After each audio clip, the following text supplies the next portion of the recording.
Engkanto, multo, tiktik at aswang. Mga kwentong hango sa tunay na buhay. Mga kaganapan na mayroong basihan. Sa mundong ito, hindi lahat kayang ipaliwanag. Makinig ka, ihanda ang iyong sarili dahil ang kwentong matutunghayan ninyo ngayon ay base sa tunay na karanasan.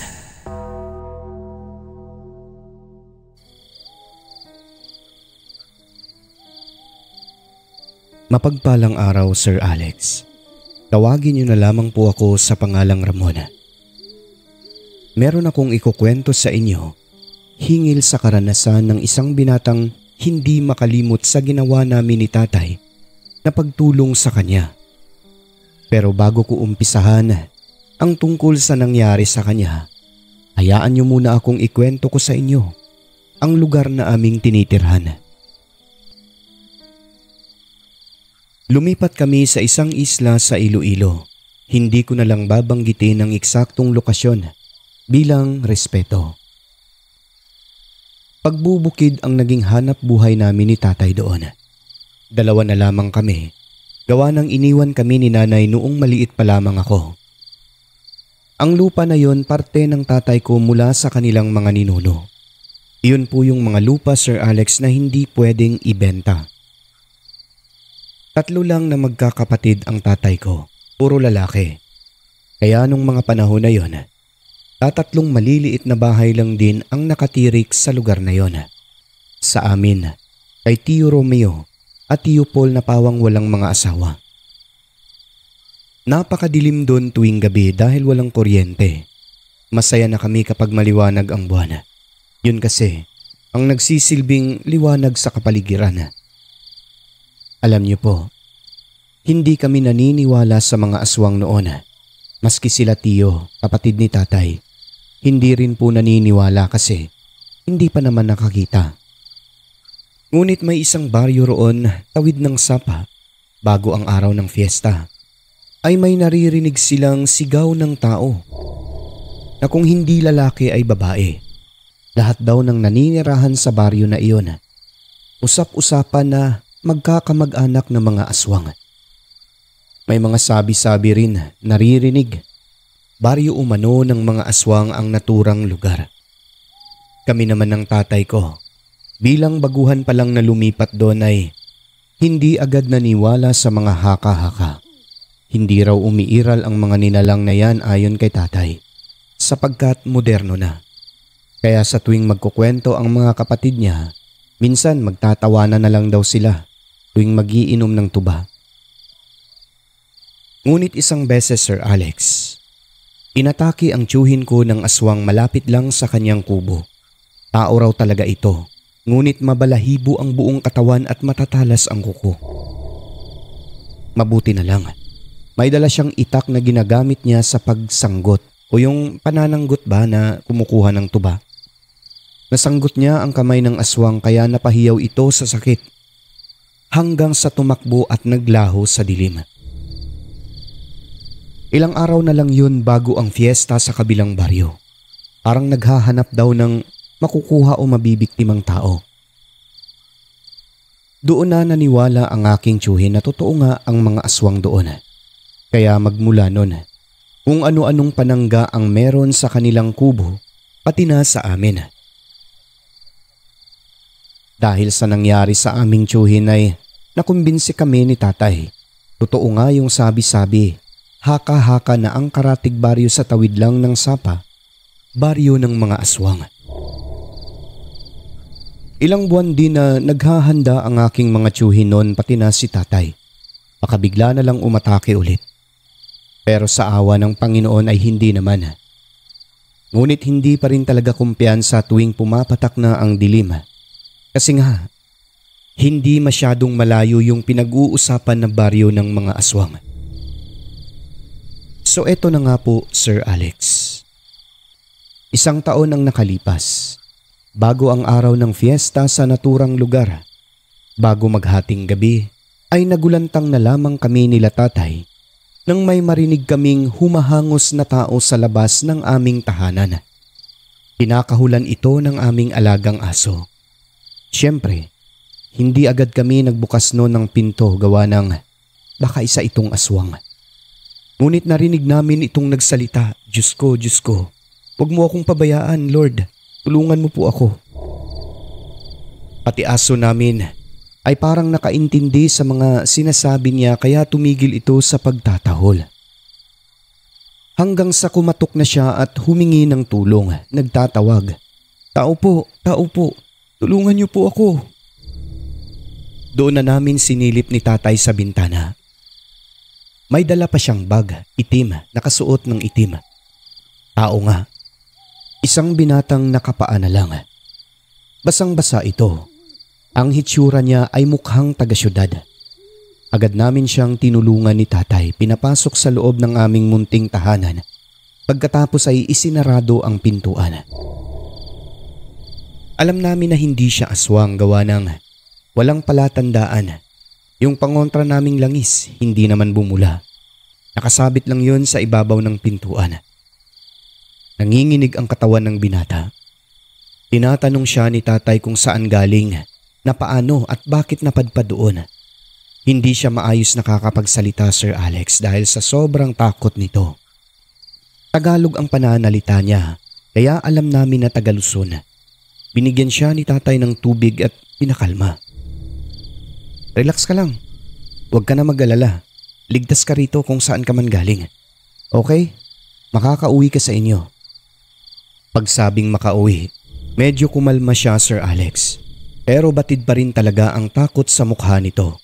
Pati yung mga kamay niya, grabe kong manginig. Panay tingin siya sa amin ni tatay na halatang parang nagdududa rin. Kaya tinatanong siya kung ano ang nangyayari at bakit parang takot na takot. Sumagot siya na aswang, mga aswang.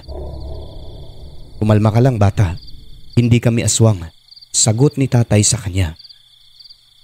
Kinuha ni tatay ang mga gamit namin at ipinakita sa kanya. O eto, para maniwala ka na hindi kami mga aswang. Buntot pagi yan, tansong kutsilyo naman ito. At yan, langis na kumukulo kapag may aswang sa palibot. Yang nakikita mo naman na yan, pinatulis na bagakay. Lahat ng yan sadyang hinanda namin dahil alam naming may baryo ng aswang dito. Ngayon sagutin mo ako, galing ka ba sa baryo na yon? Opo, Manong. Doon nga po ako galing. Sabi ko na nga ba eh. Sige lang, relax ka lang, Dong. Okay ka na. Ligtas ka rito. Nang makita niya ang mga gamit namin ni tatay ay kumalma na nga ito. Nahimasmasa na siya. Doon na siya nagkwento. Nagpakilala muna. Siya raw si Jonard. Alam kong dayo ka dahil Tagalog ka. Anong nangyari sa'yo? Bakit ka takot na takot? At bakit napadpad dito? May humahabol ba sa'yo? Parang meron po, Manong. Ganito po kasi ang nangyari. Dito na po siya nagbigay ng kwento, Sir Alex. Isang kwento na dadalhin niya hanggang kamatayan. Bagong graduate lang daw sila ng kaibigan niya sa college. Matalik na kaibigan daw ang nagdala sa kanya roon. Ang tinutukoy niya ang lugar na usap-usapan, ang baryo ng mga aswang. Sinusulit lang daw nila ang panahon na wala pa silang trabaho at obligasyon. Kaya napadpad siya roon upang magbakasyon lamang kasama ang matalik nitong kaibigan na sa pagkakatanda ko ay Zian ang pangalan na kanyang binanggit. Mabuting kaibigan daw si Zian. Alam niyo naman ang mga taga-syudad, karamihan sa kanila hindi naniniwala sa mga kwentong aswang sa probinsya. At isa na nga si Jonard doon, sapagkat laking Maynila. Although taga-probinsya rin naman ang tatay niya at ibang mga kamag-anakan sa Mindanao, pero sa Maynila sila lumaki ng kapatid niya. Itong kaibigan niyang ito, dati pa lang ay may napansin na siyang kakaiba sa kilos. Mahilig daw sa matatabang pagkain, hindi rin nakain ng bawang at luya. Kumakain naman pero konting-konti lang talaga. Ngunit kapag sobrang dami na ng hinalo, malalaki pa ang hiwa. Nasusuka ito. Ang sinasabi niya hindi siya sanay. Tapos yung mga labi niya namumuti. O yun bang parang nasunog sa suka? para umano siyang mamamatay sa sakit at baho. Gwapo itong si Zia na kaibigan niya pero hindi mahilig sa babae. Hindi pa raw handa sa mga ganoong bagay. Kaya yung naging kahiligan nila, yung magpunta-punta sa mga iba't ibang lugar. Lagi silang magkasama dalawa. Isang beses, nagbakasyon sila sa lugar ng tiyahin ni Jonard sa Quezon Province. Nanganak yung baboy ng kanilang tiyuhin doon. May namatay na 3 yata tapos inilibing daw sa likod. Nandun ang magkaibigang si Jonard at Zian. Pinapanood yung inahin na nagluluwal ng mga anak nito. Habang nakatingin, parang kinakagat ni Zian ang kanyang mga ngipin. Maya-maya ay bigla na lang itong umalis ng walang paalam. Sumunod naman si Jonard. Tinanong niya kung bakit gano'n na bigla na lang umalis. Hindi raw sanay makakita ng dugo kaya nanginginig siya at parang maglalaway na. Yung 3 biik naman na hindi pinalad na matay. Nung inilibing yun ng tiyuhin ni Jonard, nanunood silang dalawa. Ang mata ni Zian, paikot-ikot sa paligid. Tinitignan niya yung mga punong kahoy, sa ibabaw, sa paligid, yung mga nakaharang sa banda na yon. Mababaw lang daw yung butas. Kinagabihan nun, nagaya si Jonard na uminom. E di nag-inuman sila kasama ang tiyuhin. Natapos sila mga 9:00 ng gabi. Sa probinsya, sa mga ganoong oras sobrang tahimik na nun. Kaya natulog na sila. Itong kaibigan ni Jonard na si Zian, tuwing gabi ay pumupunta ito sa palikuran tapos matagal daw matapos. Di niya alam kung anong ginagawa. Basta yun daw lagi. Nung gabi na yon, bandang mga 2:00 ng madaling araw ay bumangon daw si Zian para mag-CR. Di nagtagal. Nagising naman si Jonard pero wala si Zian sa kanyang tabi kaya sabi niya na nasa palikuran na naman ito, ang tagal-tagal na naman matapos. Baka bago lang daw lumabas kaya hindi na niya pinansin. Dumiretso siya sa kulungan ng baboy kasi maliwanag naman doon gawa ng may mga biik nga na binabantayan. Nagpunta siya sa bandang likod at nangihi. Habang ginagawa niya iyon, ay may naririnig siyang parang boses ng isang hayop na may kinakain. Nagmumula ito sa kung saan inilibing yung 3 biik na namatay. Dala ng pagtataka, pumunta ngayon si Jonard doon ng dahan-dahan. Para raw kasing baboy na kumakain, yung maingay ba ang bunganga? Maliwanag ang buwan ng gabi na yon. Habang papalapit siya ay may napansin siyang kung anong nilalang na meron ngang kinakain sa banda na yon. Dali-dali siyang umupo at nagkubli. Tinitignan niya ng maigi kung ano ang hayop na ito. Dumampot pa siya ng bato nun dahil balak niya itong batuhin. Ngunit di nagtagal. Rumihestro sa kanyang mata na hindi pala ito hayop kundi figura ng tao na walang pang-itaas na damit. Nilalantakan nito ang biik na inilibing ng tiyuhin ni Jonard. Hinukay niya pala. Sa pagkabigla ay napakaripas ng takbo si Jonard. Ngunit sa pagkataranta nito ay nadapa siya kaya nakalikha ng ingay. Dire-diretso naman siyang tumayo at tumakbo papunta sa tinutulugan nilang kubo ni Zian. Pagbukas niya ng pinto, nandoon si Zian sa loob na kakapasok lang din. Tinatanong niya si Jonard kung bakit mukha nito ay takot na takot. Doon sinabi ni Jonard na may nakita siyang taong itim na kinakain daw, yung mga biik na patay na inilibing nila. Ang sagot naman ng kanyang kaibigan, baka namalikmata ka lang. Maya-maya lumabas ang tiyuhin ni Jonard kasi nga tinitignan yung mga biik sa kulungan. Sinabi niya yung kanyang nakita. Bigla namang sumagot si Zian at sabi nito, baka namalikmata ka lang talaga tol. Sagot naman ng kanyang tiyuhin, tara nga punta natin. Pinuntahan nilang 3. Ngunit pagdating doon ay wala naman silang nakita. Pati yung pinaglibingan hindi naman hinukay, gaya ng sinasabi ni Jonard. O saan? Sabi ko sa'yo na malikmata ka lang eh. Sagot naman ng kanyang tiyuhin, epekto sa gin kagabi. Pagbibiro pa nito. Doon ay napaisip si Jonard. Baka nga namalikmata lang siya kaya hinayaan niya na lang.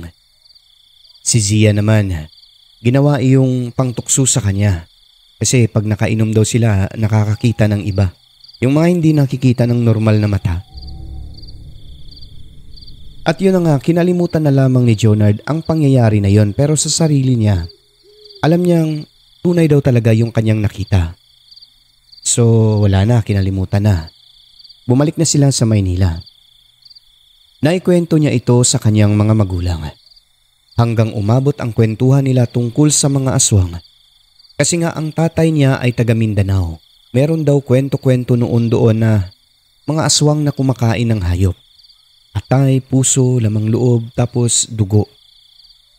Malamang aswang daw talaga yung nakita ni Jonard, pero ang tanong, bakit nawala bigla yung hukay? Parang ang bilis daw.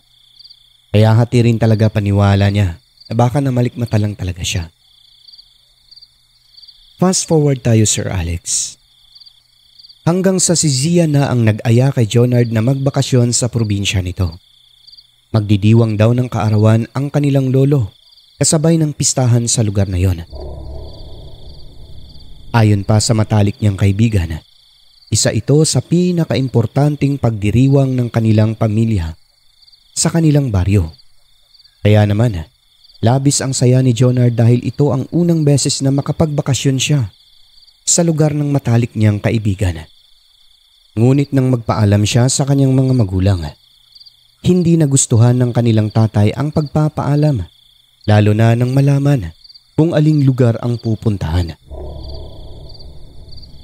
Huwag daw sumama dahil baka mapadpad sa baryong pinaniniwalaan noon na ugad di umano ng mga aswang. Ngunit nagpumilit si Jonard. Tumawa lang ito sa sinabi ng kanyang tatay. Matalik niya umanong kaibigan si Zian at malabo ang sinasabi nito. Kaya tumuloy talaga sila, Sir Alex. Pero sinabi niya po ang eksaktong address na pagbabakasyon na nila. So fast forward, bumiyahe na sila. Nakarating na. Ayon kay Jonard, sobrang layo ng binyahe nila. 2 beses sumakay ng jeep, tricycle, at ang pinakahuli, habal-habal na motor. At nung kinakausap daw nila yung driver, titig na titig ito kay Jonard. Lalo na nung sabihin ni Zian ang baryo na pahahatiran sa kanila. Bigla raw itong tumanggi at sinabing di niya kaya. Sa reaksyon nito, napaisip naman si Jonard, tinanong niya kung may problema ba. Umiling yung driver. Sagot nito, nakakatakot ang baryo na pahahatiran nyo eh. Wala bang nagsabi sa inyo na ang baryo na yan baryo ng mga... Naputol ang dapat niyang sabihin dahil sumapaw si Zian. Sa di malamang dahilan. Bigla raw pumayag ang driver kaya sumakay na sila at umalis. Sobrang liblib ng lugar na kanilang pinuntahan. At yun, pagbaba nila sinalubong agad sila ng mga tao na parabang hinihintay talaga ang pagdating nila. Na parabang alam ng mga ito na darating sila. Agad naman hinila si Zia ng mga tao roon tapos kinakamusta. Habang ganun ang nangyayari, pasimple namang tinapik si Jonard ng driver sa balikat at sinabihang, mag-iingat ka sa lugar na ito. Kung ako sa'yo, umalis ka na habang may araw pa. Maraming taong nawawala rito. Sabay paharurot sa motorsiklo nito. Napaisip si Jonard sa sinabi ng driver. Naisip niya rin ang sinabi ng kanyang tatay bago umalis. Pero agad din naman itong naputol gawa ng hinihila-hila at wini-welcome siya ng mga tao sa lugar. Jonard, halika na. Oy, siya ba ang kaibigan mo? Dali, dali, dali. Opo, manang. Dali, dali. May nagsabi rin, wow, hali kayo. Sabay nagpalakpakan pa ang mga ito na parang nakakita ng artista. Pero kung sa bagay, gwapo rin naman kasi si Jonard at kaibigan niyang si Zian ayon sa kanyang kwento. May isang matandang babae roon Ang haba raw ng ngiti nito habang titig na titig sa kanya. Tinitigan pa siya mula ulo hanggang paa nang hindi man lang kumukurap. Narinig niya ang sabi ng iba. Matagal na raw nilang hinihintay ang kaanak na si Zian dahil tuwing bago magfiesta lang ito sa baryo nila kung uuwi. So ayun na, dinala na siya sa bahay nila Zian. Pagpunta nila sa may kusina, may nakita siyang mga bungo ng kung anong hayop na isinabit lang doon sa ibabaw. Tapat lang ito ng mahabang mesa. Yung kusina nila Zian, mahaba ito, separate sa bahay nila. Tapos, napakalawak din ng bakuran. Nang magtanong si Jonard, huwag daw pansinin ang bagay na yon dahil bungo lang daw ng unggoy na dinasala ng pinunong magsasaka upang maging masagana ang ani ng mga tanim nila. Kung baga, parang padugo o alay daw. At sabi ni Zian, pampalakas din daw sa mga lahing aswang. E di nagulantang siya pagkasabi ng kaibigan niya ng ganun pero biglang bawi rin naman ito at sinabing biro lang. Nagtawanan sila pero nang mga sandali na yon, nagsimula nang magduda si Jonard sa mga nagaganap at sa kilos ng mga taong nakapaligid sa kanila. Mayroon din siyang nakikitang iba pang dumating doon na dayo, isang babae at may lalaki. Magkahiwalay na dumating. Nakapansin si Zian sa kilos ni Jonard na kinakabahan ito kaya dinala niya sa kwarto. Ang sabi sa kanya, huwag kang mag-alala dahil matalik tayong magkaibigan, Jonard. Mataas ang respeto ko sa iyo. Ligtas ka hanggat nandito ako sa tabi mo. Anong ibig mong sabihin, pare? Wala, basta magkaibigan tayo, Jonard, tandaan mo yan. Sa uri ng titig nito, para umanong may gustong sabihin na hindi niya masabi. Habang nag-uusap sila, pansin ni Jonard na parang may nakikinig sa kanila sa labas. Kaya nagsenyas na lang si Zian noon sa pamamagitan ng hintuturo nito na huwag maingay. Dumilim na. Tinawag na sila para sa hapunan. Kumain na ang dalawa. Habang kumakain, may sumisilip o nanunood sa kanila. Para umano silang binabantayan ng mga ito, Sir Alex. Ang sabi ni Zian, huwag mo pansinin, ganun talaga sila rito. Gawa ng bihira lang makakita ng mga taong galing sa syudad. Bilisan mo na, ubusin na natin itong mga pagkain natin para makapagpahinga na tayo sa kwarto. Tumango na lang si Jonard. Matapos nun ay pumasok na sila. Sinarado ang mga bintana at siniguradong nakalak, pati na ang mga pintuan. Bago natulog, nagpaalala si Zian. Tol, huwag ka na lumabas, okay? Sa oras na nakalak na ang mga pintuan at bintana, huwag mo na itong buksan, okay? At matulog na tayo. Pero bakit, tol? Basta, may nakikinig sa atin. Sige na, matulog na tayo.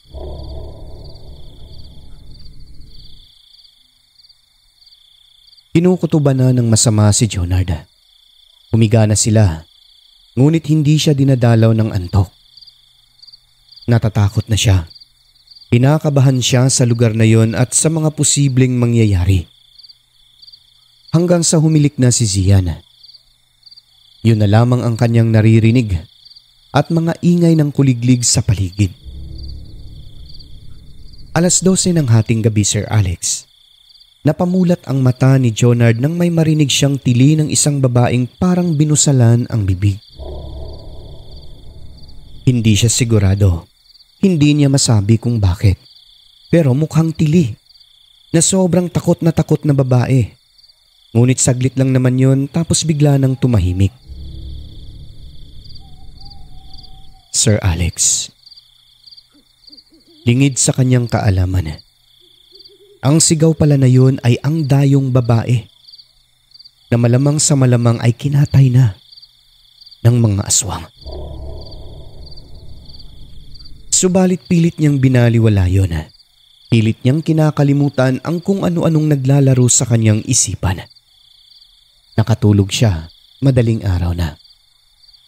Umagang umaga, ginising silang dalawa dahil dumating na raw ang kanilang lola. Gustong makita ang bisita. Ang tinutukoy pala ay si Jonard. Ipinakilala siya ni Zian. Ito po ang kaibigan ko, lolo, lola. Tumango lang ang mga ito. Yung lola ni Zian, lola rin pala ng buong barangay. Tinignan si Jonard mula ulo hanggang paa. Ang lolo naman, seryoso kung makatitig. Nalaman niyang 80 anyos na ang edad ng dalawa pero hindi halata. Matikas ang pangangatawan ng lolo at pareho silang malalakas pa. So eto na, fast forward tayo Sir Alex. Kinagabihan nun, may kalalakihang dumating. May dala silang malaking kawa at maraming panggatong. Sabi ni Zian, may kakatayin daw hating gabi.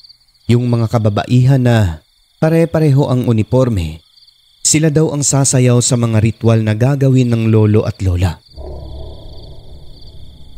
Pero Sir Alex, bandang 9:00 ng gabi, dinala ni Zian si Jonard sa kwarto nito at masinsinang kinausap. Maingat, pabulong at dahan-dahan. Bigla na lang umiyak ang kanyang kaibigan. Lumuluha habang nagsasalita ng pabulong. Nakonsensya na pala ito gawa ng sobrang bait ni Jonard sa kanya. Matalik kasi silang magkaibigan at hindi raw niya kaya ang binabalak gawin sa kanya.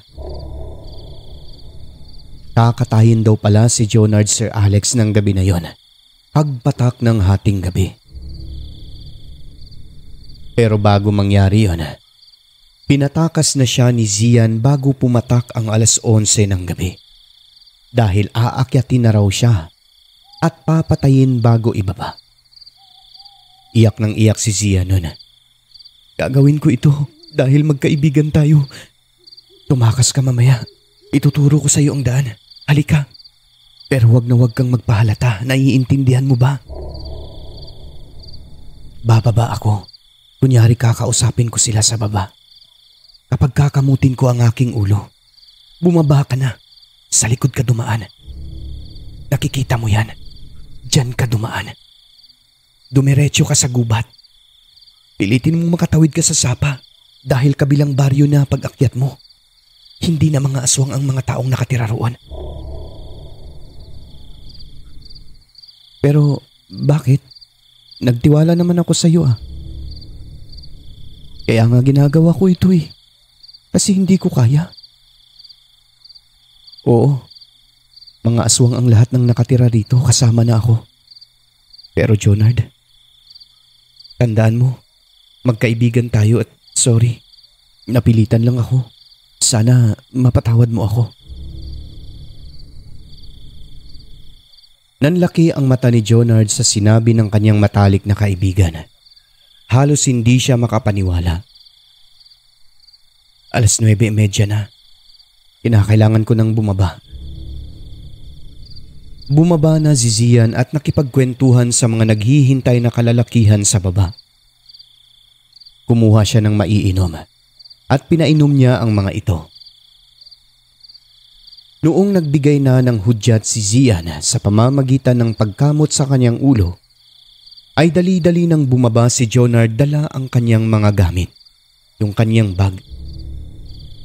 Suot niya ay kulay itim na damit at nagtali rin ng pula sa noo gaya ng ibang kalalakihan doon upang hindi basta-basta mapaghihinalaan kung sakali mang may makakita. Nang makasigurong nakalayo-layo na siya, ay tumakbo na si Jonard ng walang tigil sa kakahuyan hanggang sa marating niya ang bahaging sapa.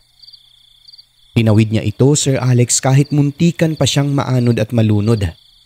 Makatakas lang sa baryong pugad ng mga aswang. Marami-rami ang nalunok niyang tubig pero sa awa ng Diyos, nakatawid siya ng maayos. At yun na nga po, hanggang sa marating niya ang bahay kubo namin ni tatay na inakala pa namin na aswang.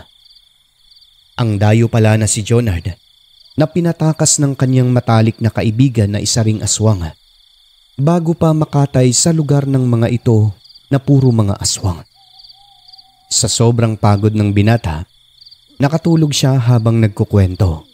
Kinabukasan, ipinagpatuloy niya ang kanyang kwento ukol sa naging karanasan sa kabilang baryo. Laking pasalamat niya na buhay pa siya. Pero yung ibang nakita niyang dumating doon na mga dayo, malamang sa malamang ay wala talagang swerte. Yun na maaari, yung narinig niyang tili ng isang babae na parang binusalan. Yun na siguro yun. Inatay ng mga aswang sa naturang lugar. Dahil sa basa ang kanyang damit noon, pinahiram ko si Jonard ng pinakatago-tago kong damit at iniingatan Sir Alex pati na pantalon para lang makauwi ito sa Maynila. May iniwan siyang mga damit pero sabi ko wag na, dalhin niya ang kanyang mga gamit. Ngunit nagpupumilit ang binata. Iniwan talaga ang mga basang damit nitong 2 at 2 pantalon. Kapalit daw sa pinahiram ko. Iniwan niya talaga kaya wala rin kaming nagawa. Inihatid siya ni tatay hanggang sa nakauwi na nga ito sa Maynila. Ngunit hindi namin inasahan na babalik pala siya sa lugar namin, Sir Alex. Bumalik siya bilang pagpapasalamat daw sa aming ginawa ni tatay na pagligtas sa kanya. Nag-abot siya ng pera sa amin ni tatay at mga gamit. Mula noon, itinuring namin siyang mabuting kaibigan, ganun din naman siya sa amin. Napapaiyak na lang talaga ito sa tuwing maalala niya ang mga pangyayari. Hindi raw mabayaran ng pera ang ginawa namin na pagtulong sa kanya. Ang sabi pa niya, mula noon ay hindi na raw sila nagkita pa ng matalik niyang kaibigan. Pero nagpasalamat pa din siya dito kasi kahit aswang yun ay meron pa palang natitirang konsensya. Kaya pala may kakaiba daw kay Zian dahil isa pala itong aswang. Inamin din kasi nito sa kanya na siya yung kumain ng mga patay na baboy dati sa probinsya ng tiyahin ni Jonard kasi hindi na raw matiis ang gutom na nararamdaman nito. Sa Maynila naman, Sir Alex, bumibili lang umano siya ng mga hilaw sa palengke kasama ang dugo at yun ang nilalantakan niya para makasurvive sa matinding gutom habang nakikisalamuha sa mga tao. Dahil sa naging karanasan ng tiyuhin ko at ni Jonard, talagang mas lalo kaming nakumbinse na meron talagang mga baryo ng aswang. Totoo sila. May mga miyembro sila na gumagalaw sa syudad. Naghahanap ng mga kaibigan. Naghahanap ng tao na magtitiwala sa kanila hanggang sa madala nila sa kanilang lugar. Kakarnihin, gagawing alay at pagkain sa kanilang fiesta.